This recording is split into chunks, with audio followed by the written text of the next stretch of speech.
Hello दोस्तों, नमस्कार। स्वागत है आप सभी का क्रिसेंट एजुकेशन क्लासेस में। उम्मीद करते हैं सभी लोग स्वस्थ होंगे और आप सभी की अच्छी तैयारी चल रही होगी। उत्तराखंड प्रवक्ता भर्ती की तैयारी आपने शुरू कर दी होगी। उत्तराखंड प्रवक्ता भर्ती के फॉर्म दोस्तों रिलीज़ हो चुके हैं, आवेदन शुरू हो चुके हैं। 20 जनवरी तक इसकी लास्ट डेट रहेगी। लास्ट डेट का इंतज़ार मत करिएगा, टाइमली फॉर्म को भर लीजिएगा। बहुत सारे प्रश्न आपके लगातार आ रहे हैं इस भर्ती को लेकर, क्योंकि बहुत सारे अभ्यर्थियों के मन में कई सारे डाउट्स हैं जिनको लेकर वो लगातार कमेंट्स करते रहते हैं। इस पर हमने पहले भी दोस्तों वीडियो बनाई थी जिसमें हमने आपके सभी कमेंट्स के जवाब दिए थे, लेकिन उसके बाद फिर और ज़्यादा कमेंट्स आए। फिर उस पर दोस्तों हम दोबारा से आपके लिए वीडियो लेकर आए हैं। पूर्व में आवेदन करने वालों को दोबारा फॉर्म भरने की ज़रूरत नहीं है। ये हमने पहले भी बताया था, आज भी बता रहे हैं। फॉर्म भरने से पहले इस वीडियो को ज़रूर देख लेना। आज हम आपके सभी सवालों के जवाब देंगे। चलिए आज की वीडियो को शुरू करते हैं। दोस्तों, प्रवक्ता भर्ती पूर्व में आवेदन करने वालों को दोबारा फॉर्म भरने की ज़रूरत नहीं है। जैसा कि विज्ञापन में दोस्तों मेंशन किया है, बार बार कई अभ्यर्थी ये पूछ रहे हैं कि सर मुझे क्या दोबारा से फॉर्म भरने की आवश्यकता है? मेरा सब कुछ सही है, मेरे को कोई करेक्शन नहीं करना है, क्या मुझे दोबारा से फॉर्म भरना होगा? तो यहाँ पर साफ साफ है दोस्तों कि आपको दोबारा से फॉर्म भरने की आवश्यकता नहीं है, अनलेस आप कोई उसमें करेक्शन चाहते हैं। अगर आप कोई करेक्शन करना चाहते हैं तो फिर आप भर सकते हैं।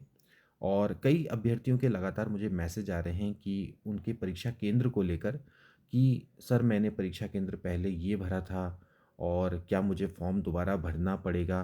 तो देखिए दोस्तों, आपको जो परीक्षा केंद्र हैं वो खुद ही यूकेपीएससी के द्वारा अलॉट किए जाएंगे, हल्द्वानी या फिर हरिद्वार में। इस बार इन्होंने दो ही परीक्षा केंद्र बना रखे, पहले कई सारे परीक्षा केंद्र थे। तो बार बार उनके द्वारा यही पूछा जा रहा है कि सर क्या मुझे कोई दिक्कत तो नहीं आ जाएगी, क्योंकि मैंने रुद्रपुर भरा है या किसी ने अल्मोड़ा भरा होगा। तो इसमें दोस्तों कोई भी दिक्कत नहीं आने वाली है, क्योंकि ये अंडरस्टूड है कि उस समय पर जो परीक्षा केंद्र थे वो उस समय पर जो अवेलेबल थे उसके अकॉर्डिंग आपने फॉर्म भरा।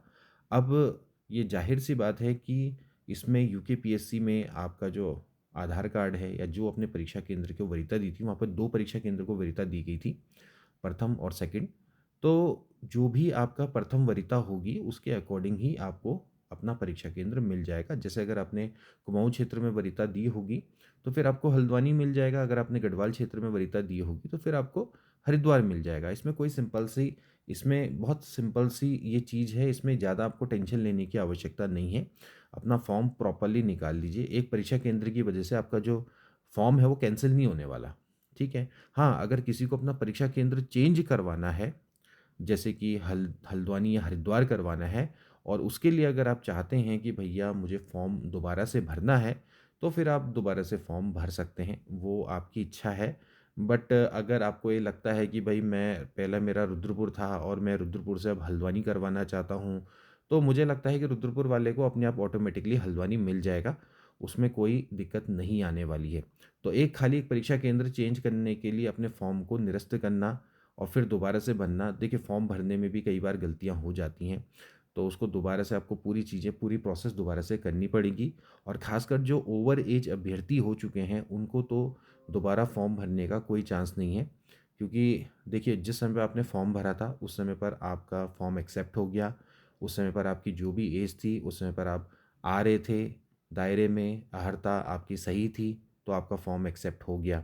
अब दोबारा से अगर आप उसको कैंसिल करेंगे तो आपकी जो फॉर्म की जो एज होगी वो 1 जुलाई 2025 से निर्धारित होगी और फिर आप ओवर एज हो जाएंगे। तो उनको फॉर्म दोबारा भरने का कोई भी यहाँ पर चांस नहीं बनता है, क्योंकि कई मेरे से ओवर एज अभ्यर्थी भी पूछ रहे हैं कि क्या दोबारा फॉर्म भरना है। तो जाहिर सी बात है कि जो आपका फॉर्म है वो जो पहले भरा हुआ है उसी से आप काम चलाइए, उसी को ही आपने देखिए अपने संग रखना है, ठीक है। फॉर्म कैसे निकालना है वो भी मैंने आपको तरीका बताया था, एक डेमो भी मैंने आपको दिया था, तो उसको भी ज़रा सा देख लेना। अब यहाँ पर देखिए कि कुछ चीज़ें हैं जो कि इम्पॉर्टेंट है, पहले एक बार ज़रा सा देख लेते हैं। उत्तराखंड लोक सेवा आयोग की प्रवक्ता भर्ती के लिए जो युवा 2024 के विज्ञापन के हिसाब से आवेदन कर चुके हैं, उन्हें अब दोबारा आवेदन करने की ज़रूरत नहीं है। अगर भरना होगा तो पहले पूर्व का आवेदन निरस्त करना होगा, उसके बाद नई सिरे से आवेदन करना होगा, जिसमें आयु सीमा की गणना नई नोटिफिकेशन के हिसाब से होगी। देखिए मैं आपको पहले बोल रहा हूँ, आयु सीमा की जो गणना होगी वो फिर आपकी नए नोटिफिकेशन के हिसाब से, यानी कि आपकी जुलाई 2025 के अकॉर्डिंग होगी। तो जिसकी ओवर एज होगी उसके पास कोई चांस नहीं है, ठीक है। अब पहले जो प्रवक्ता भर्ती है 613 पदों पर दोस्तों निकली थी और फिर आवेदन प्रक्रिया शुरू हो गई थी, लेकिन दिव्यांग आरक्षण के मामले में हाईकोर्ट का आदेश आने के बाद भर्ती आपकी रद्द हो गई थी। हालांकि भर्ती रद्द तो दोस्तों आप ये क्यों हुई थी आप सभी को पता है, क्योंकि जो स्क्रीनिंग का एग्ज़ाम था वो आपका कैंसिल हो गया था, मतलब कि जो नियमावली है उसमें परिवर्तन हो गया था, ठीक है ना। तो यहाँ पर दोस्तों एक चीज़ को ध्यान में रखना है, ठीक है। अब आयोग है दोबारा प्रवक्ता के लिए 808 पदों पर क्या कहते हैं भर्ती विज्ञापन इसने जारी किया है। 20 जनवरी तक ये ऑनलाइन आवेदन रहेगा। अब आयोग के जो सचिव हैं अशोक पांडे, इन्होंने बता भी दिया है कि अभ्यर्थी 2024 के विज्ञापन में इस भर्ती के लिए आवेदन कर चुके हैं, उनको दोबारा से फॉर्म भरने की ज़रूरत नहीं है। यानी कि यूकेपीएससी ने इसमें मुहर लगा दी है कि भैया आपको दोबारा से आवेदन करने की आवश्यकता नहीं है। कोई फॉर्म दोबारा भरेगा तो फिर उसको अपना आवेदन निरस्त करना होगा। अब देखिए 2024 में भर्ती आयु जो विज्ञापन जारी हुआ था उसमें आयु सीमा 21 से 42 रखते हुए गणना 1 जुलाई 2024 के हिसाब से थी, लेकिन अभी जो गणना है वो है 1 जुलाई 2025 के हिसाब से।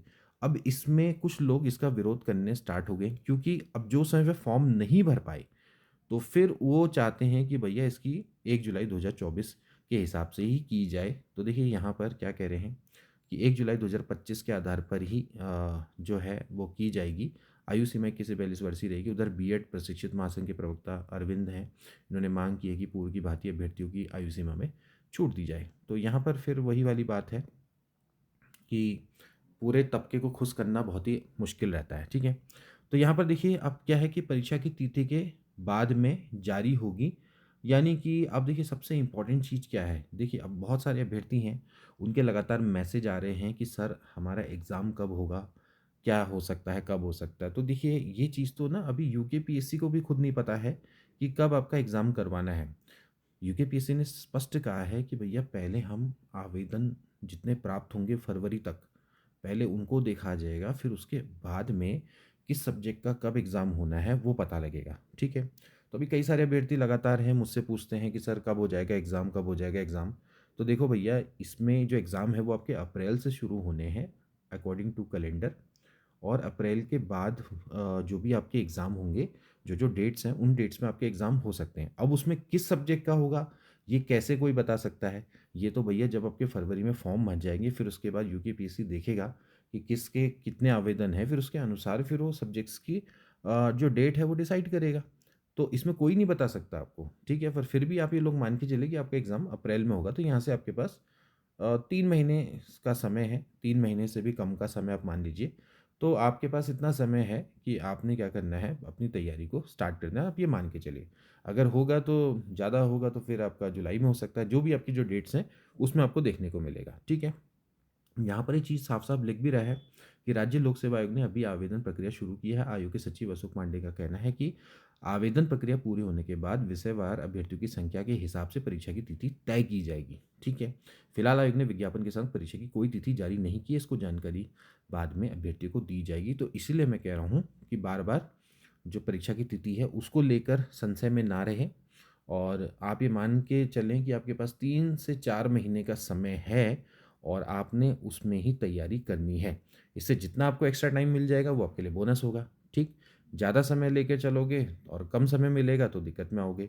कम समय के हिसाब से तैयारी करोगे, ज़्यादा समय मिल जाएगा तो अच्छा लगेगा कि भैया चलो हमने अच्छी तैयारी कर रखी है और हमें थोड़ा और एक्स्ट्रा समय मिल गया, ठीक है। तो आप इस हिसाब से दोस्तों अपनी तैयारी को करें। अब थोड़ा-सा आपके कमेंट्स पढ़ते हैं, उनके आप आंसर देते हैं। अब दोस्तों आपके कुछ कमेंट्स हैं, उनके हम जवाब आपको दे देते हैं। ये हमारा डैशबोर्ड है जहाँ पर आपको कमेंट्स दिखाई दे रहे होंगे। देखिए क्या लिख रहे हैं, सर लेक्चरर कॉमर्स के लिए एमबीए चल जाएगा? नहीं चलेगा। कॉमर्स आपको संबंधित विषय में आपका पोस्ट ग्रेजुएट होना चाहिए, तो एमबीए नहीं है, एमबीए उसके इक्विवेलेंट नहीं माना जाता है। साफ-साफ है दोस्तों, तो यहाँ पर जो एमबीए है वो नहीं चलेगा, पोस्ट ग्रेजुएट होना चाहिए उसमें, ठीक है। ये चीज़ को दोस्तों थोड़ा-सा ध्यान में रखें। इसके बाद ये कह रहे हैं सर फॉर्म फिल करने के लिए डिग्री की रिक्वायरमेंट भी होगी क्या? देखिए डिग्री की रिक्वायरमेंट अभी नहीं है, आप फॉर्म भर लीजिए। आपको उसमें सिंपली ये लिखा जाता है कि जो मार्कशीट है, यानी कि जो डेट ऑफ इशूइंग मार्कशीट, जब आपका अंकपत्र जारी हुआ, वो आपके अंकपत्र में लिखा रहता है, ठीक है। तो डिग्री की आवश्यकता नहीं है, लेकिन डिग्री के लिए अप्लाई ज़रूर कर लेना, क्योंकि डिग्री आने में समय लगता है। और अगर आपका सिलेक्शन हो जाएगा तो फिर जब डॉक्यूमेंट वेरिफिकेशन आएगा वहाँ पर आपसे डिग्री मांगी जाएगी। अभी को ज़रूरत नहीं है, आप सीधे सीधे भर सकते हैं। इसके बाद अगला है कमेंट, सर मेरी एजुकेशन हरियाणा की है और मैं उत्तराखंड की बहू हूँ, डोमिसाइल भी है उत्तराखंड का, और का कि हम यहीं रहते हैं, क्या फॉर्म भर सकते हैं। और एक क्वेश्चन और है कि सर बीएड में मेरे सब्जेक्ट मैथ साइंस और एमए सोशियोलॉजी से फॉर्म भर के कोई प्रॉब्लम तो नहीं होगी। देखिए कोई दिक्कत नहीं है, आप भर सकते हैं बिल्कुल। और वैसे भी आपके बीएड में जो सब्जेक्ट्स हैं उनसे कोई मतलब नहीं लिखा होता है।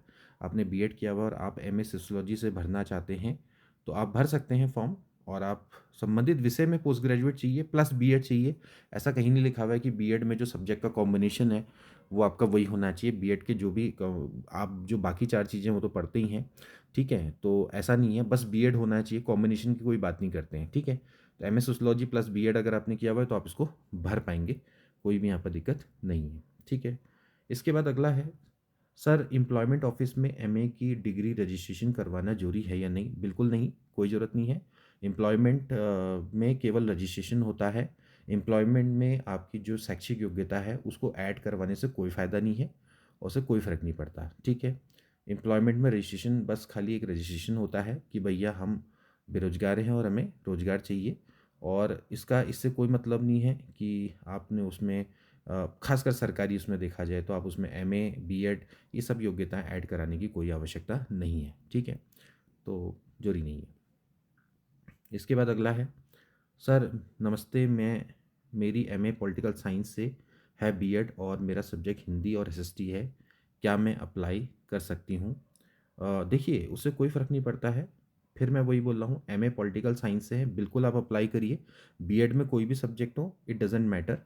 तो बीएड है प्लस एमए पॉलिटिकल साइंस है तो आप बिल्कुल आप प्रवक्ता सिविक्स के लिए आप अप्लाई कर सकते हैं, नागरिक शास्त्र के लिए आप अप्लाई कर सकते हैं, डोंट वरी। इसके बाद अगला कहते हैं, सर एमए हिंदी है और तो बीए में संस्कृत होना चाहिए क्या? मेरा इंटर तक संस्कृत था, क्या मैं फॉर्म फिल कर सकती हूँ? देखो भैया, एमए हिंदी में है लेकिन हिंदी की जो शैक्षिक योग्यता है उसमें ग्रेजुएशन में संस्कृत दोस्तों मांगा जाता है। तो यहाँ पर दोस्तों थोड़ा सा एक प्रॉब्लम है इसमें, तो आपको यहाँ पर आवेदन करने के लिए बीए में संस्कृत होना आवश्यक है। क्योंकि इसी तरह से अगर आप दोस्तों देखें तो अगर आप एलटी हिंदी बनना चाहते हैं तो उसमें ग्रेजुएशन में हिंदी मांगी जाती है, तो इंटर में संस्कृत मांगी जाती है। तो इस कारण से फिर आपको ध्यान रखना है कि अगर आपको प्रवक्ता हिंदी बनना है तो फिर ग्रेजुएशन में संस्कृत होना अनिवार्य है। इसके बाद एमएससी माइक्रोबायोलॉजी एडवांस जूलॉजी में है तो में ही तो होता है, तो क्या कर सकते हैं विद बीएड?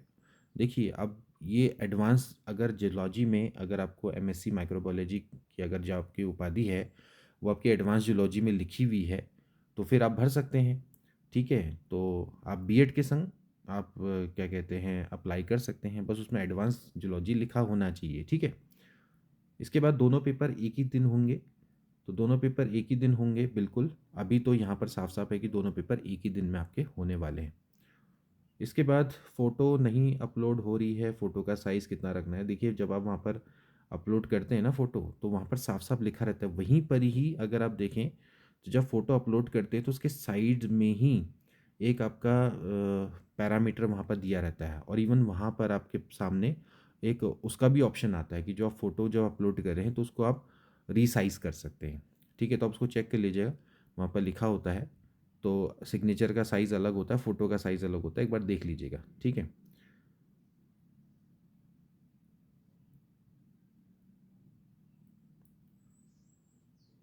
इसके बाद अगला लिखते हैं, सर मैंने पहले फॉर्म भरा है लेकिन मैं फॉर्म में कुछ चेंजेस करना चाहता हूँ लेकिन उसका लॉगिन नहीं हो रहा है और फॉरगेट पासवर्ड करने के बाद भी कुछ शो नहीं हो रहा है, यूज़र नॉट एग्जिस्ट आ रहा है। देखिए हो जाएगा, ऐसा कुछ नहीं है। आप एक काम करिए, जो फॉर्म आपने भरा है तो फॉर्म में जैसे मैंने आपको एक ट्यूटोरियल वीडियो जो आपको बताई थी, ट्यूटोरियल वीडियो में आप देखिएगा मैंने वहाँ पर पूरा अच्छे से समझाया है कि किस तरह से आपने जो फॉर्म है उसको भरना है।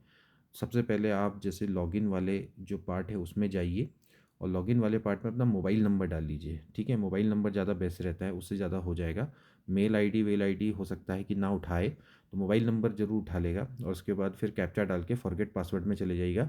तो आपकी जो वहाँ पर मेल होगी, उस मेल पे वो रीसेट पासवर्ड के लिए भेजेगा, और रीसेट पासवर्ड में वहाँ पर जाके आप फिर अपने जो पासवर्ड है उसको रीसेट करके देन उसके बाद दोबारा से लॉगिन कर पाएंगे, ठीक है। प्रोसेस को एक दो बार करिएगा, कुछ प्रॉब्लम हो रही होगी, अब हो जाएगा, ठीक है। ये चीज़ ध्यान रखें।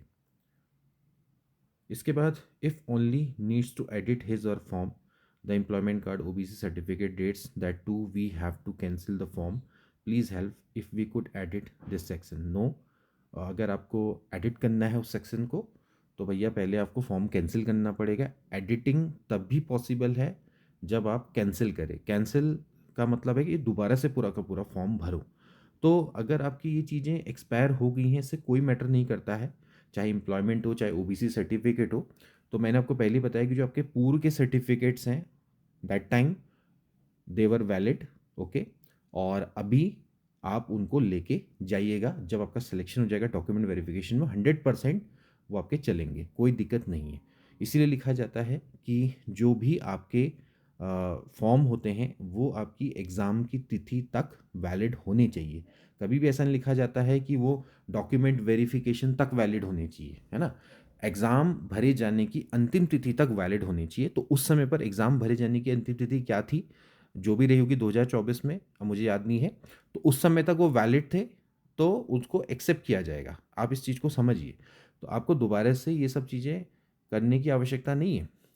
दोबारा से आपको फॉर्म को मतलब एक तरह से दोबारा से फॉर्म भरने के लिए, इन सब चीज़ों के लिए फॉर्म को कैंसिल करने की आवश्यकता नहीं है।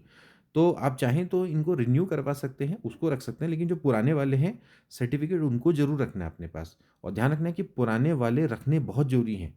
पुराने वाले, कई लोग ऐसे आ रहे हैं मेरे पास जो बोल रहे हैं कि सर मेरा पुराना वाला सर्टिफिकेट खो गया और क्या मैं अब नया वाला लेके जाऊंगा तो काम चल जाएगा। भैया देखो, नया वाला नहीं चलेगा, पुराना वाला ही चलेगा। जो आपका पुराना वाला था उसको ही लेके जाना है।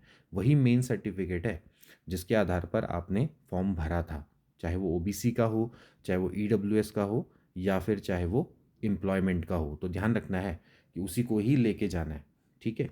नया वाला कराओ ना कराओ उससे कोई फ़र्क नहीं पड़ता, लेकिन इस प्रवक्ता भर्ती में जिस आधार पे फॉर्म भरा था पहले, वो वाला जरूरी है। इस चीज़ को ध्यान रखना, ठीक है।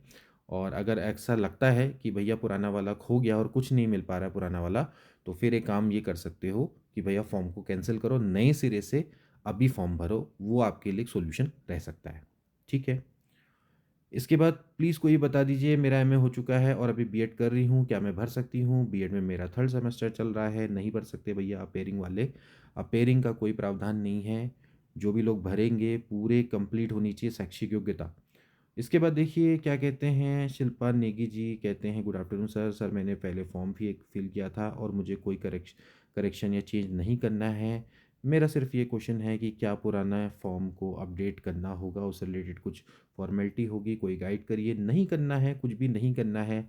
इसमें बस एक ही चीज़ आ रही है, देखिए उसमें बस एक चीज़ आ रही है अपडेट करने के लिए। अगर आप, मैं उस दिन मैंने जब आपको लाइव डेमो जब दिया था करके, उसमें मैंने आपको एक चीज़ बताई थी कि उसमें एक चीज़ हो रही है कि जो अभ्यर्थी मान लेते हैं स्वतंत्रता संग्राम सेनानी के आश्रित हैं, वो क्वेश्चन वो ज़रूर पूछ रहा है। तो अगर आप उसके हैं तो फिर आप एक जाके, मतलब हो सकता है कि आपने उस समय पे ना भरा हो ना, डिग्री ऑफ फ्रीडम फाइटर, तो उस डिपेंडेंट ऑफ फ्रीडम फाइटर। तो अगर आपने वो नहीं भरा है तो फिर आप क्या कर सकते हैं, उसको अप्लाई कर सकते हैं। बस वो वहाँ पर करेक्शन का पॉइंट आ रहा है अगर आप देखेंगे। तो आप सभी लोगों से एक निवेदन है मेरा कि जितने भी लोग हैं जिन्होंने पहले फॉर्म भरा हुआ है वो एक बार लॉगिन जरूर करें। वो भले करेक्शन वरेक्शन करने के लिए ना हो, लेकिन जितने भी लोग हैं एक बार अपना जो पुराना वाला फॉर्म है उसको लॉगिन करने के लिए ज़रूर एक बार कर लें, ठीक है। उससे आपका क्या हो जाएगा कि आपको ये भी पता लग जाएगा कि आपने आवेदन के टाइम पे क्या क्या भरा था, ठीक है। और कुछ करेक्शन वरेक्शन करने की उम्मीद होगी तो वो भी आपको पता चल जाएगा, ठीक है। बाकी करेक्शन नेसेसरी नहीं है, इतना मैं आपको बता दूँ, ठीक है। It is not mandatory, it is voluntary, और वो आप पे डिपेंड करता है, ठीक है, आपको करना है या नहीं करना है, ठीक। तो एक बार आप लॉगिन जरूर कर लें, ठीक। इसके बाद सर मैंने पहले एक फॉर्म भरा था, उसमें एक पेपर सेंटर हल्द्वानी और दूसरा मैंने नैनीताल दिया था, पर अब आयोग ने हरिद्वार और हल्द्वानी सेंटर दे दिया है, तो क्या कोई प्रॉब्लम होगी? नहीं होगी। मैंने पहले ही बताया, सेंटर से रिलेटेड कोई प्रॉब्लम नहीं होगी, आपको हल्द्वानी मिल जाएगा मोस्ट प्रॉब्ली, और वही होना चाहिए। सर मैंने पहले फॉर्म फिल किया था, मुझे कोई चेंज भी नहीं करना है,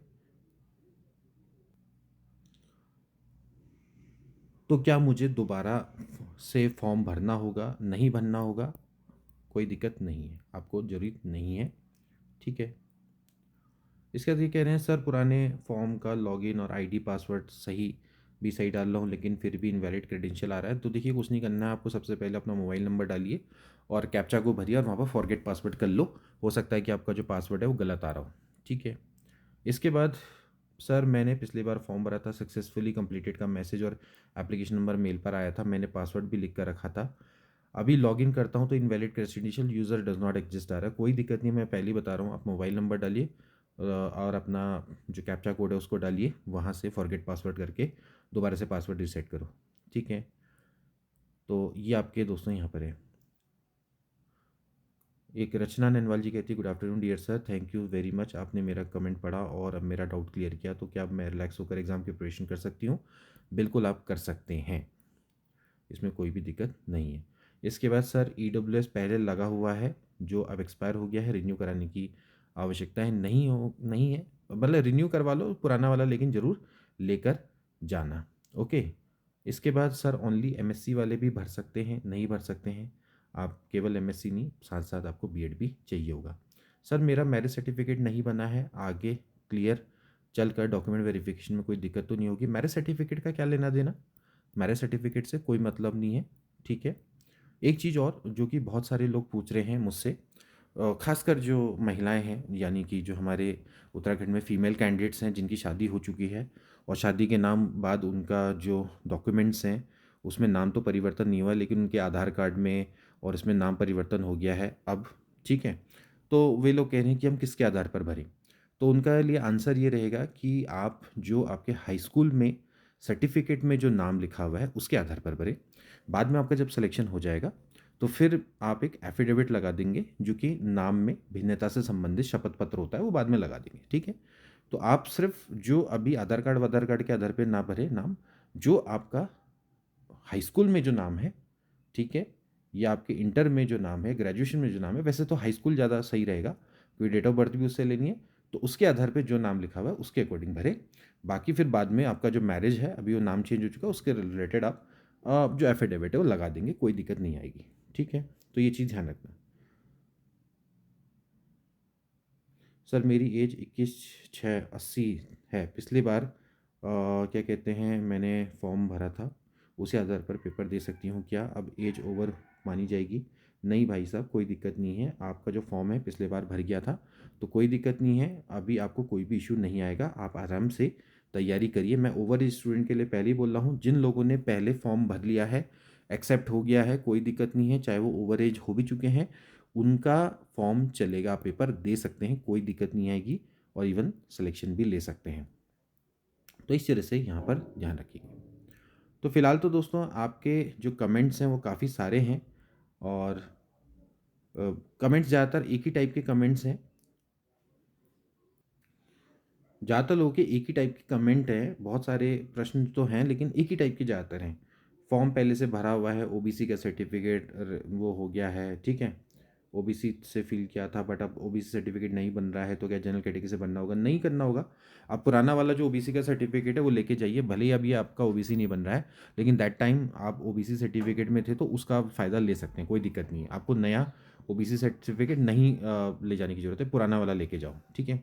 एज लिमिट के क्या है, फीमेल की, फीमेल हो चाहे मेल हो, सबकी एज लिमिट 42 है, अगर आप जनरल कैटेगरी से आते हैं, ओके। आपको यहाँ पर कोई एक्स्ट्रा छूट नहीं मिलने वाली है, ठीक।